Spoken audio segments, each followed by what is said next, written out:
Okay, next we have our last set of questions. If the supply curve is relatively flat, then the price elasticity of supply will be A, relatively large, B, relatively low, C, negative, D, decreasing at an increasing rate. And so a relatively flat supply curve is going to look something like this.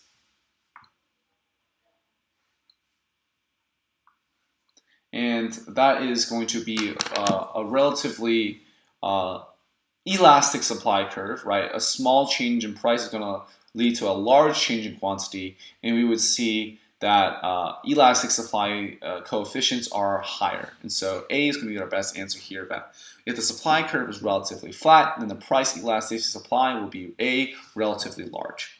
And so let's take a look at question number 1. And so previous tutor also says relatively large. It means a small change in price leads to a greater change in quantity supplied. Great. Let's take a look at question 2. Last semester, there were 5,000 parking spaces available on campus. The price of a parking permit was $80 per semester, and the quantity demanded equal to quantity supplied at this price. Suppose that the number of parking spaces increases by 10% and the elasticity of demand for parking is 0.5. Parking services should blank the price of a permit by blank to guarantee that quantity demanded will equal quantity supplied.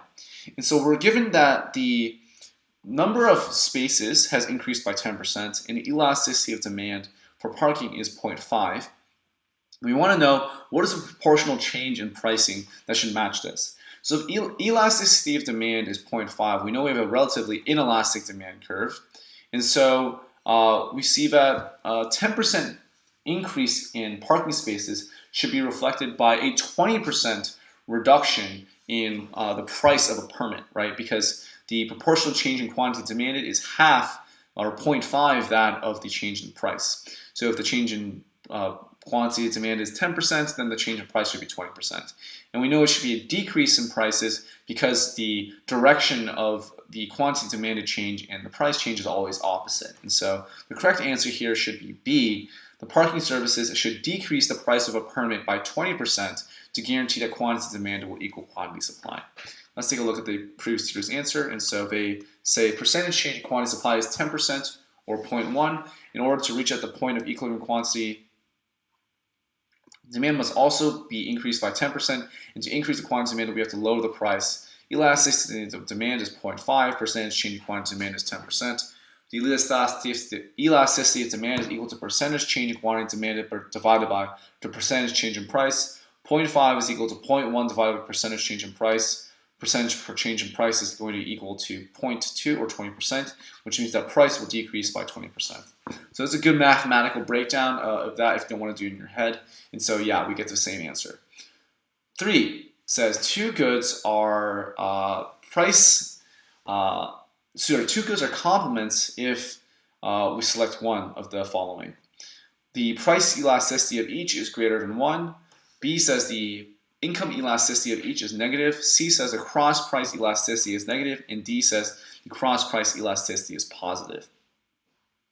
And so when we talk about complements or substitutes, we are going to definitely be talking about the cross price elasticity of the two goods. And so cross price elasticity is given by percentage change in the quantity demanded of good X divided by percentage change in the price of good Y. And so for complements, we know that they are goods that are bought together. And so if the price of a good goes up, we know that if the price of a complement of our good goes up, we know that the quantity demanded for both of our goods is going to go down. So in other words, if the price of good Y, which is our complement, is positive, if the change in price is positive, so the price increases, then the quantity demanded for good Y goes down, and the quantity demanded for good X also goes down. And so we know that overall we have a negative change divided by a positive change, so cross price elasticity must be negative.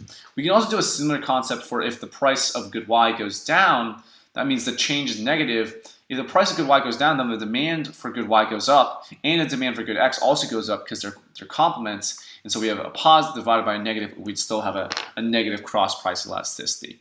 So C is going to be the right answer here. And let's take a look at the previous tutor's answer. Two goods are complements, the cross price elasticity is negative. As the price of one good increases, the demand for the second good increases as well. And we're just going to wrap up there. And so we got the same answer as the previous tutor, and we're all set for that question. Great answers.